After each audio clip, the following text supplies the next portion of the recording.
Oakhaven's embrace. The iron gates of Oakhaven Penitentiary groaned, a sound that burrowed deep into Marcus Bellwether's bones. They slammed shut with a final, deafening clang, severing him from the world he knew, a world painted in hues far brighter than the perpetual gray that seemed to cling to everything inside these walls. He swallowed hard, the metallic tang of fear coating his tongue. The bus doors hissed open, and he stumbled out, blinking against the harsh glare of the yard lights. Oakhaven.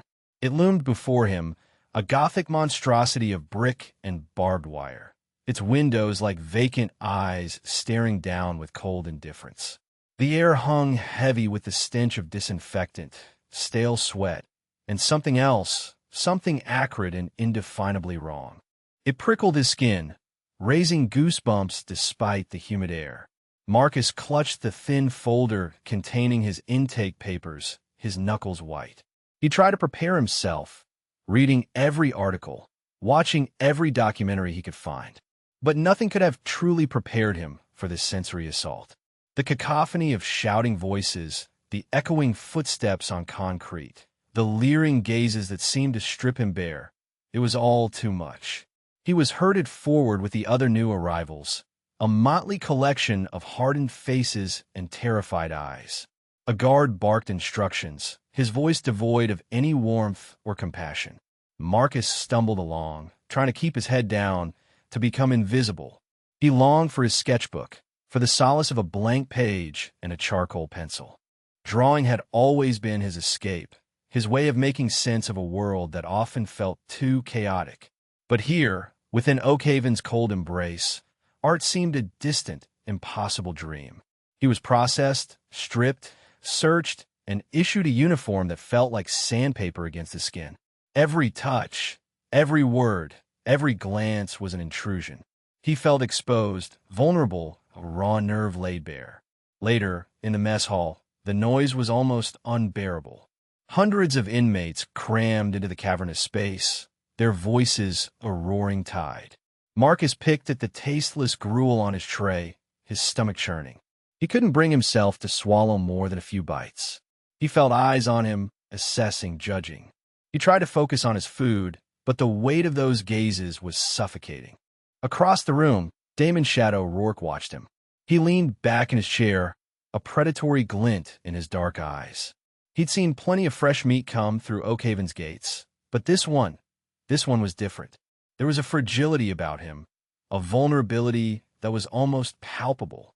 He was small, slight of frame, with wide, anxious eyes that darted around the room like a trapped bird. Damon took a slow drag from his cigarette, the smoke curling around his face like a shroud. He could smell the fear on the kid, a sweet, intoxicating scent that both intrigued and irritated him. Intrigue because he hadn't seen that kind of raw innocence in years.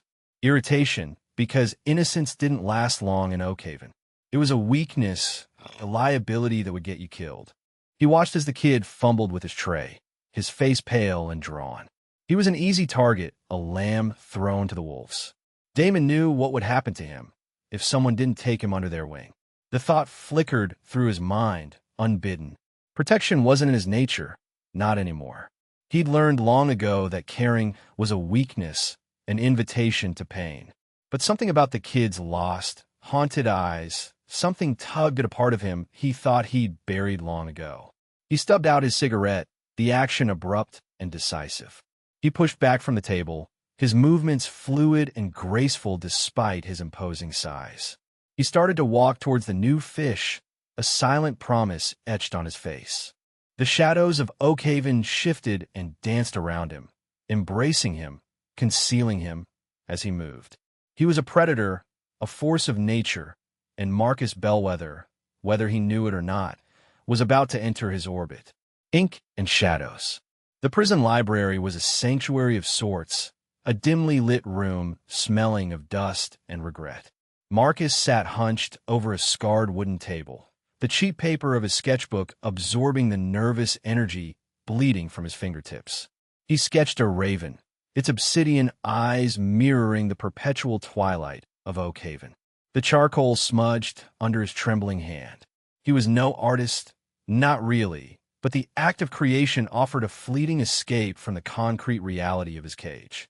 He sensed, rather than saw, the figure approach. A shadow detached itself from the bookshelf, solidifying into a man built like a brick wall draped in prison blues. Damon Rourke, they called him Shadow. Marcus had seen him in the yard, a silent sentinel, always watching. Fear coiled in Marcus's gut, sharp and cold. "That's a decent bird," Damon rumbled, his voice a low growl that resonated in the confined space. Marcus flinched, nearly tearing the paper. "Just killing time," he stammered, averting his gaze. Damon pulled up a chair, the scrape of wood against the floor echoing in the quiet room. He didn't sit, but leaned against the back of it, his presence a palpable weight. "Killing time's an art form in here. What else you draw?" Hesitantly, Marcus flipped through the sketchbook.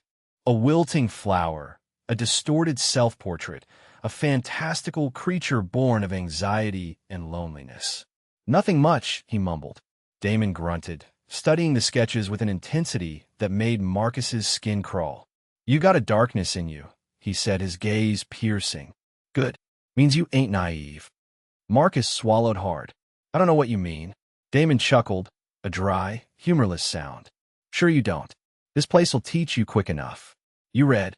Sometimes, Marcus preferred the escapism of fantasy, worlds where his problems didn't exist. "What kind of stuff?" Tolkien, Le Guin, things like that." A flicker of something akin to surprise crossed Damon's face. "Le Guin? Ooh. The Dispossessed. That's a heavy book for a pretty boy like you." Marcus bristled, the insult stinging. "I'm not." He trailed off, unwilling to invite more attention. Damon raised an eyebrow. "Not what? Soft? Innocent? You're now, maybe. Won't last." He paused, his eyes scanning the sketches again. "You ever read any Poe?" Marcus nodded. "The Telltale Heart, The Raven." He knew about darkness, Damon said, his voice softer now, almost wistful. He understood the things that crawl beneath the skin. He straightened up. "Library's closing soon. Don't let anyone steal your charcoal." He turned to leave, then hesitated. "Rourke," he said, glancing back at Marcus.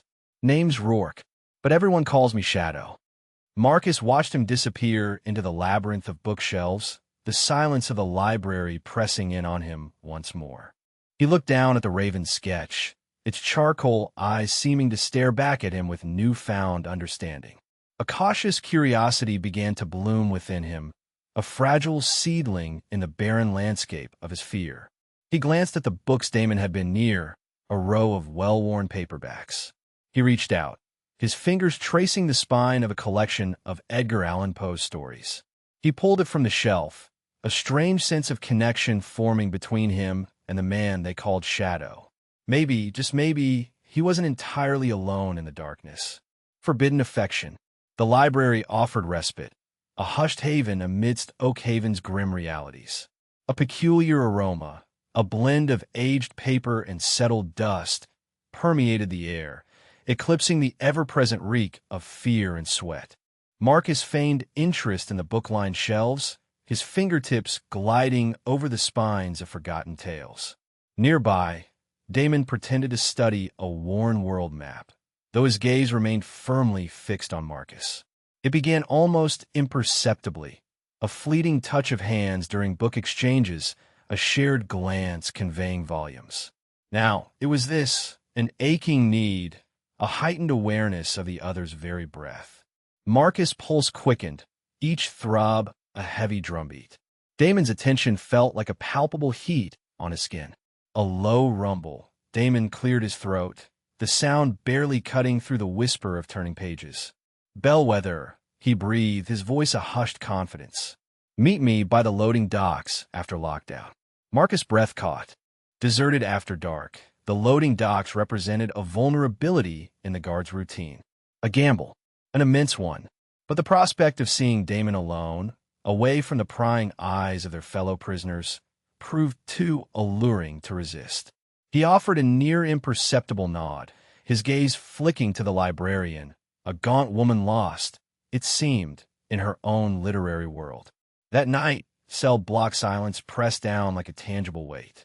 Every metallic groan of the bunk, each cough echoing from a nearby cell, amplified the knot of tension twisting within Marcus. He waited, every muscle taut, for the prearranged signal, a soft tap, tap, tap on the wall dividing their cells. Damon's distinct rhythm, a furtive language they had invented. He eased from his bunk, his heart a frantic drum against his ribs. The air crackled with anticipation, heavy with the import of their endeavor. Shadows enveloped the loading docks, the only illumination seeping from the distant guard tower. Damon stood there, a silhouette against the gloom, radiating a quiet force. With feline grace, he closed the distance between them. "You came," he murmured, his voice a gravelly whisper that tingled across Marcus's nerves. Swallowing hard, Marcus found his throat strangely parched. "I had to."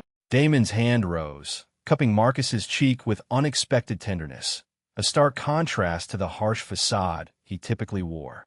Marcus leaned into the touch, eyes closing, drinking in the fleeting intimacy. "We can't stay here," Damon breathed, his breath stirring the hair at Marcus's temple. Not long, but in that moment, encased by Oakhaven's cold, unyielding walls, a warmth bloomed that had been absent for years. He reached up, his fingers exploring the sharp angles of Damon's jaw.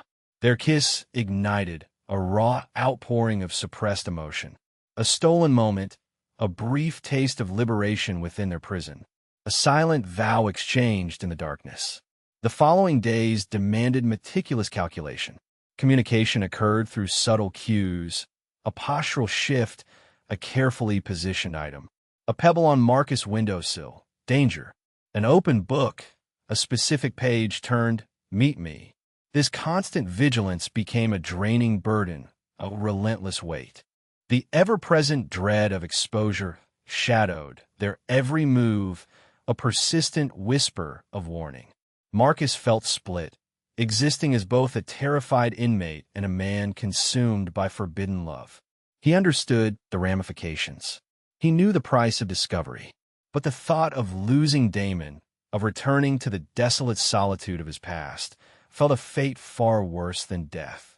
One evening, beneath his mess tray, Marcus discovered a crumpled scrap of paper.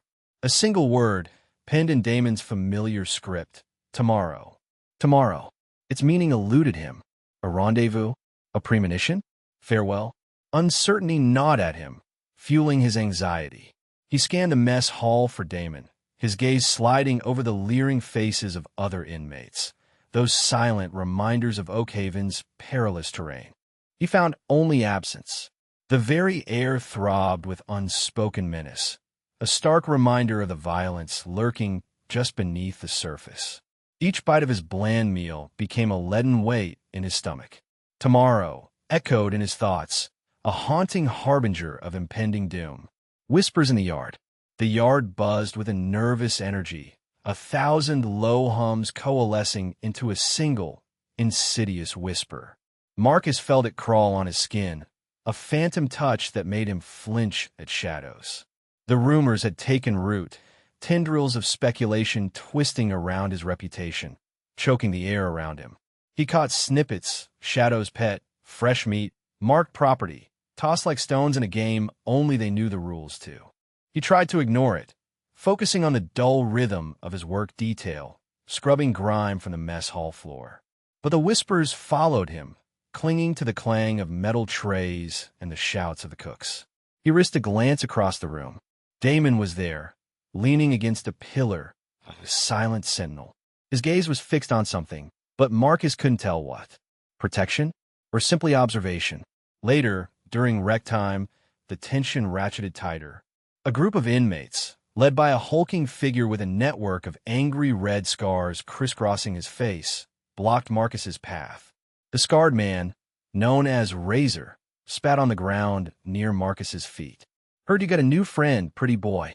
Shadow ain't gonna be around forever, you know." His voice was a low growl, laced with menace. Marcus swallowed, his throat suddenly dry. He didn't reply, just kept his head down and tried to skirt around them. But Razor's hand shot out, grabbing his arm. The grip was like iron, digging into his flesh. "Maybe you need a little introduction." to how things work around here. Before Razor could escalate, a voice cut through the air, sharp and cold. Razor, leave him alone. Damon. He stood 20 feet away, his posture relaxed, almost casual, but his eyes were like chips of ice. Razor hesitated, his grip loosening slightly. He knew better than to directly challenge Shadow. Not yet. Just offering some friendly advice, Shadow, Razor said, his voice dripping with false innocence. Making sure the new fish understands the rules. He understands, Damon replied, his voice unwavering. And so do you, Razor sneered, releasing Marcus's arm with a shove. We'll see about that. He and his crew melted back into the crowd, leaving Marcus trembling in their wake. Damon didn't approach him. He simply held Marcus's gaze for a long moment before turning and disappearing into the milling throng. Marcus was left alone, the whispers swirling around him like a suffocating fog. The harassment escalated over the next few days. His bunk was ransacked, his meager possessions scattered and defiled. His food was spat in. He found a crudely fashioned knife hidden under his pillow. Each incident was small, almost insignificant on its own, but together they formed a relentless campaign of intimidation. Sleep offered no escape. He dreamed of dark figures lurking in the shadows, their faces obscured, their intentions malevolent. He woke each morning with a knot of dread in his stomach, knowing that the day would bring fresh torments. He saw Damon watching him, always at a distance, always silent. He longed for some sign, some indication that he wasn't completely alone. But Damon remained an enigma, his motivations inscrutable. Was he a protector, a predator, or something in between? One evening, as Marcus was walking back to his cell, he heard a faint scratching sound coming from the yard. He paused, listening intently. The sound grew louder, resolving into a series of whispers carried on the breeze. They weren't the general murmur of the prison population. These were directed at him. We're watching you, Bellwether. He's not yours, Shadow. Soon he'll be ours. He spun around, tried to locate the source of the voices, but the yard was deserted, shrouded in the gathering gloom. The whispers seemed to come from everywhere and nowhere at once, a chorus of malice echoing in the twilight. He broke into a run, desperate to escape the unseen eyes, the disembodied voices that haunted his every step. He slammed the door to his cell shut, his heart pounding in his chest, the whispers still ringing in his ears. He was trapped, not just in Oakhaven, but in a web of fear and uncertainty, with no escape in sight. A deal with the devil. The billiard cue felt frigid in Marcus's grip, foreign and clammy, with another man's life essence. His gaze bounced between it and the slumped figure of Razor Eddie, a serpent's kiss peon, twitching on the laundry room's cold floor. He hadn't anticipated the attack. The world had tilted violently with the crack of a cue ball against his skull. Now, Eddie bled, and he was holding the instrument of potential death. A setup unmistakable. Panic constricted his throat. He jettisoned the cue as if it burned his skin. Echoing footsteps accelerated down the corridor.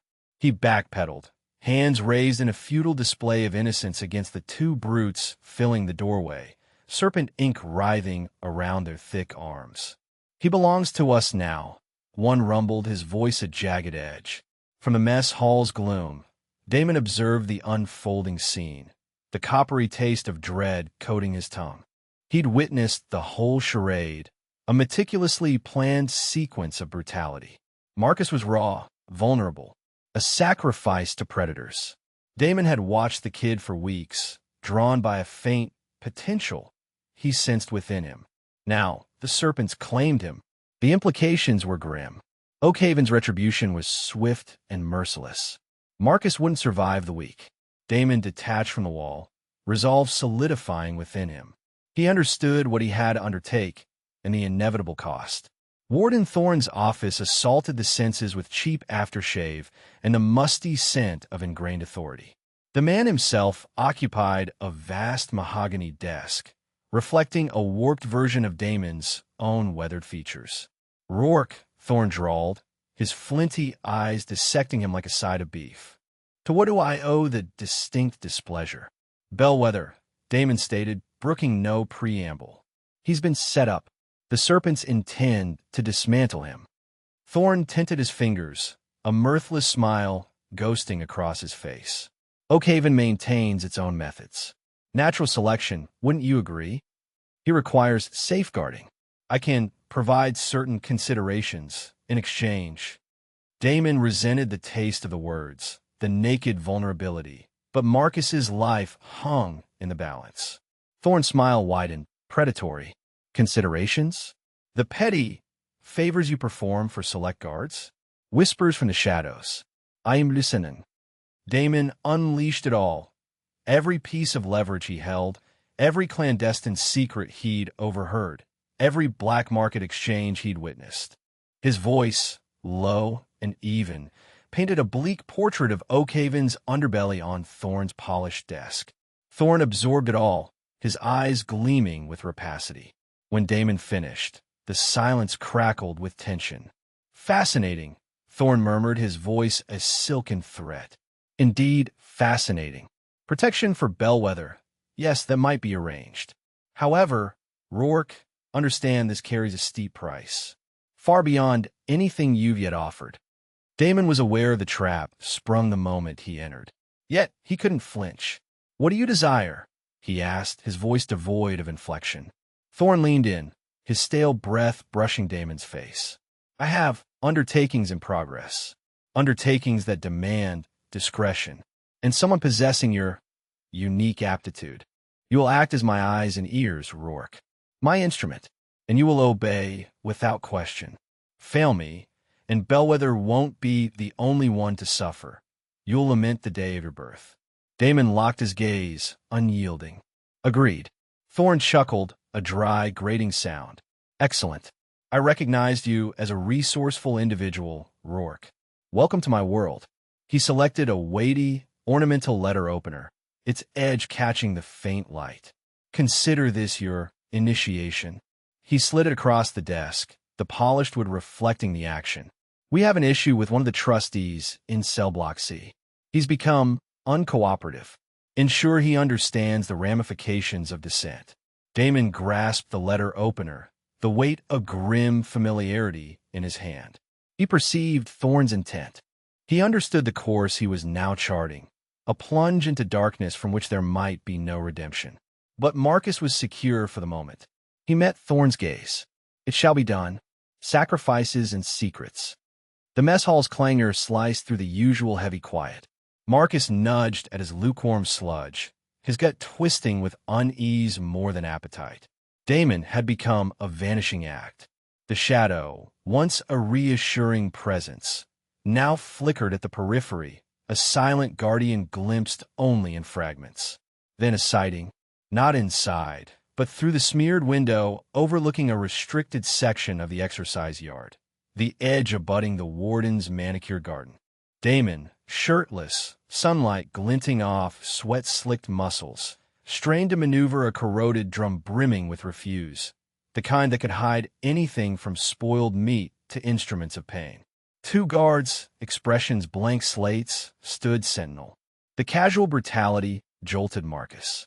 Damon, the protector, reduced to the warden's beast of burden. A silent compact, rendered in toil and obedience. He shot from his seat, ignoring the guard's bellows. He had to know the truth. Later, he found Damon at the communal sinks, back in their block, where ruby-tinged water swirled down the drain before running clear. Marcus stood, breathless, the sharp scent of blood stinging his nostrils. What was that? He demanded, his voice strained. Damon didn't even twitch. He scrubbed at his face with a coarse towel, avoiding eye contact. Nothing of consequence. Nothing of consequence. I saw you out there, toiling for the warden. What in God's name is happening? Damon finally met his gaze, his eyes shuttered and wary. I'm managing the situation. Managing it? By becoming the warden's personal lackey? Is that it? Is that how you're shielding me? Panic tightened Marcus's throat, laced with a bitter taste of betrayal. Damon flung the towel down, a muffled thud. Don't speak to me that way. You have no comprehension of what's at stake. Then enlighten me. Tell me why you're sacrificing yourself to that fiend. Because without me, you'd be eaten alive in a heartbeat.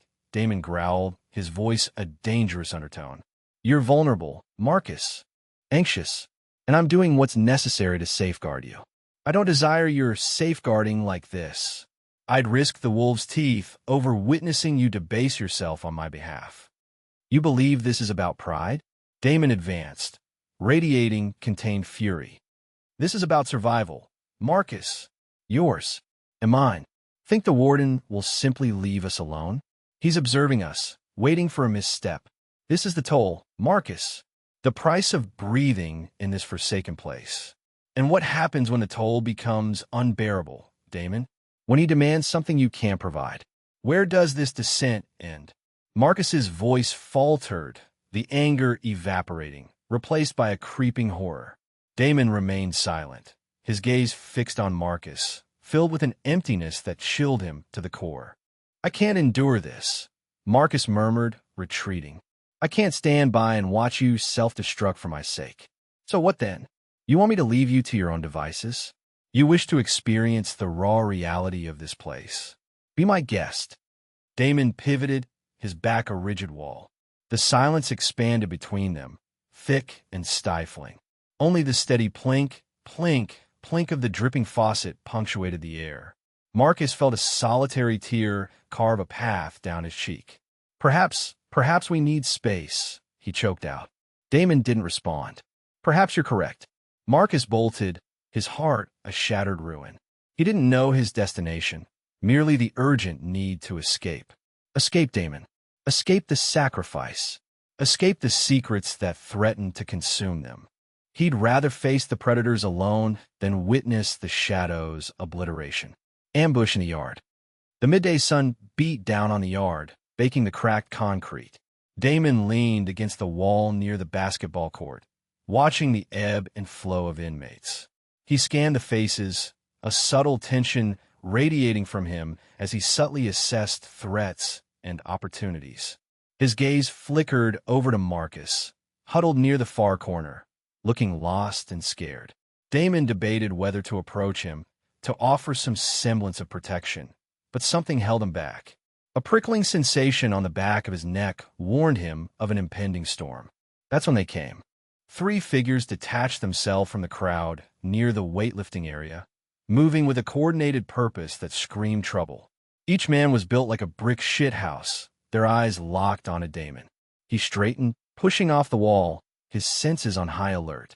No words were exchanged, only a brutal, silent intent.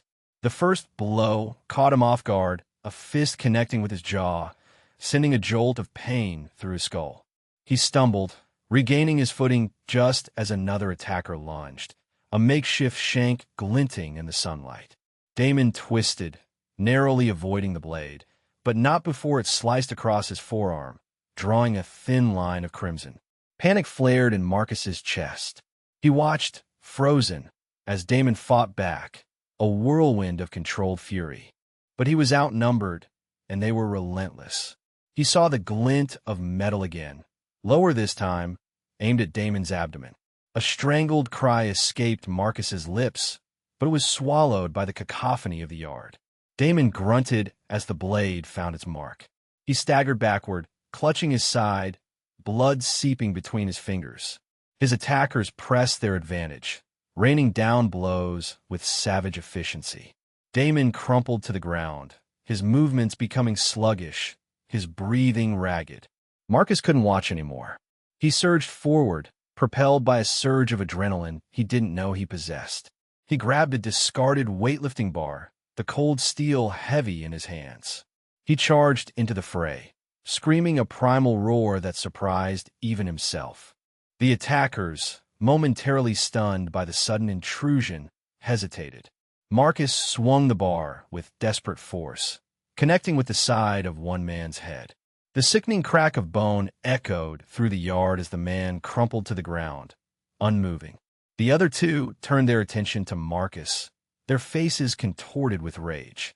But the shock of their fallen comrade and the wild look in Marcus's eyes gave him a precious few seconds. He swung again, catching another attacker in the chest. The man gasped, clutching his ribs, and stumbled backward, allowing Damon precious room to breathe. But before Marcus could capitalize, the third attacker lunged, tackling him to the ground.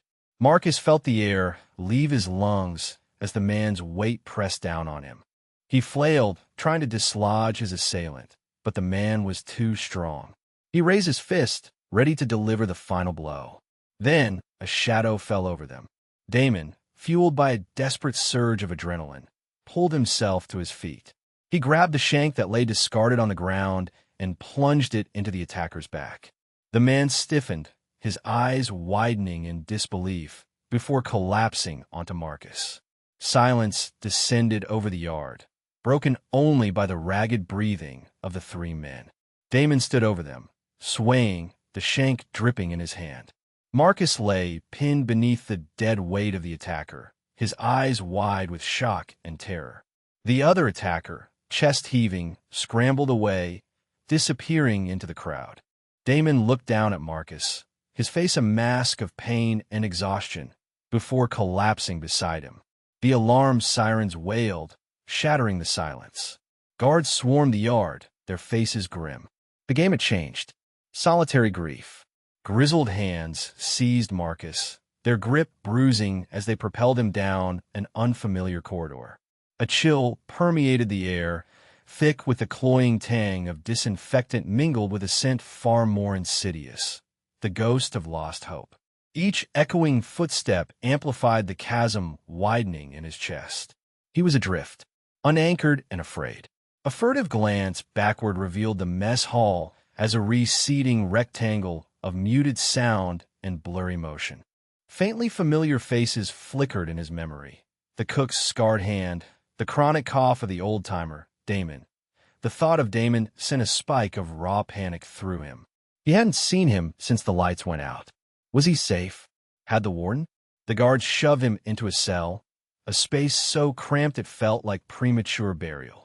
Bleak concrete walls, marred by stains he chose not to examine, confined him.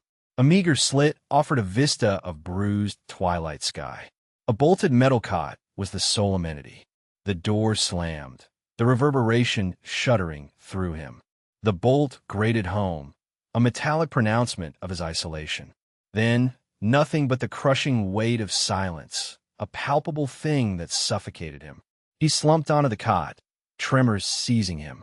Fear, sharp and primal, constricted his throat. Clutching himself, he fought to maintain composure, but sobs ripped free, convulsive and raw. He was lost, drowning in a maelstrom of dread, with no land in sight. Meanwhile, in the infirmary, Damon's gaze was fixed on a web of cracks lacing the ceiling plaster. A dull, persistent throb pulsed behind his eyes, a brutal reminder of the warden's assault. The coppery tang of old blood coated his tongue. The scene replayed itself vividly. The warden's self-satisfied smirk, the glint of descending steel, the sickening impact. He remembered Marcus, eyes wide with terror, being hauled away.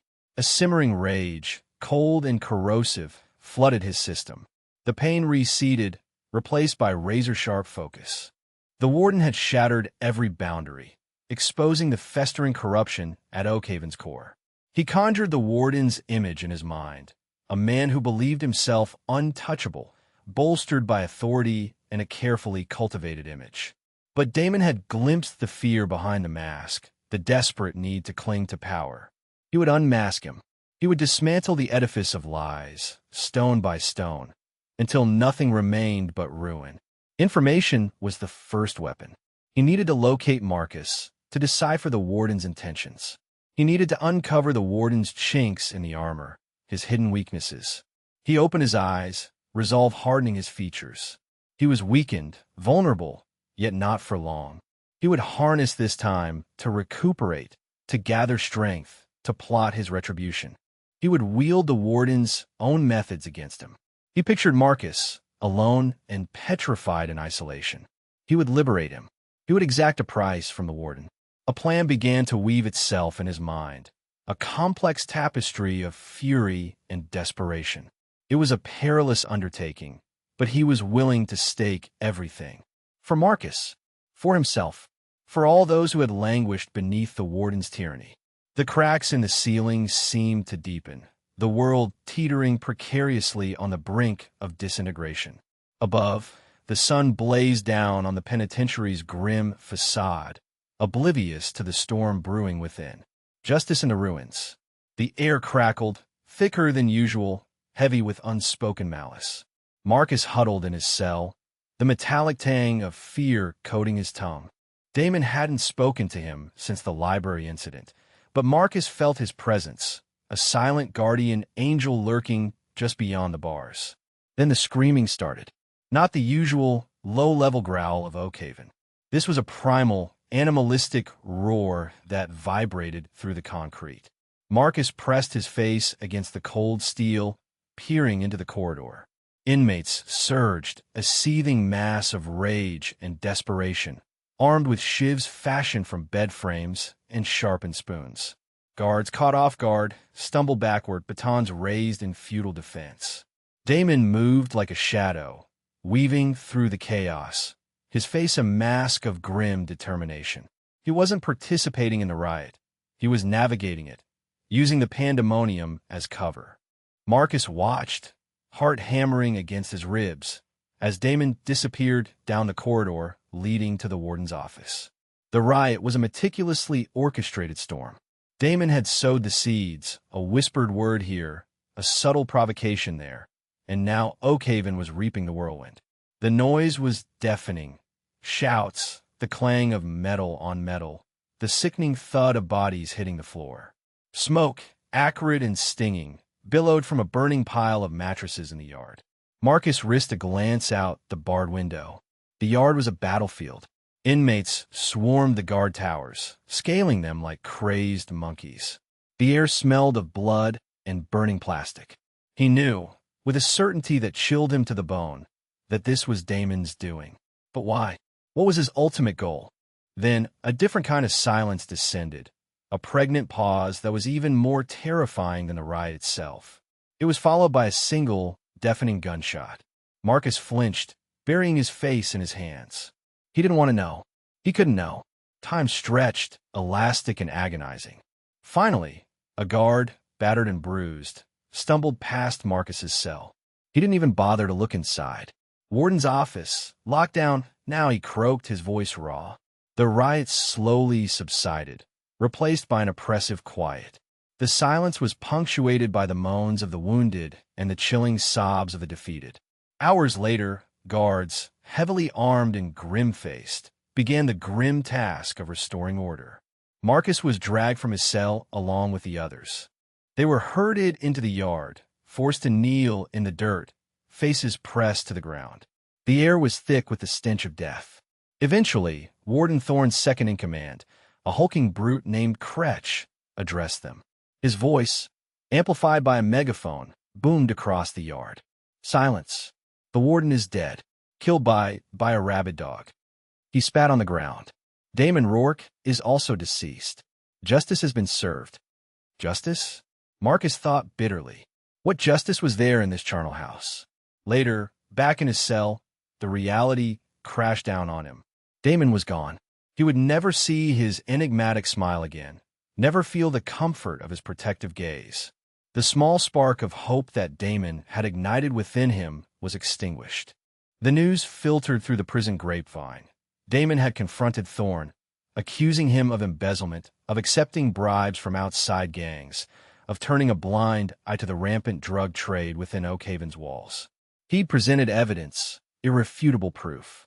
Thorne, cornered and desperate, had shot him.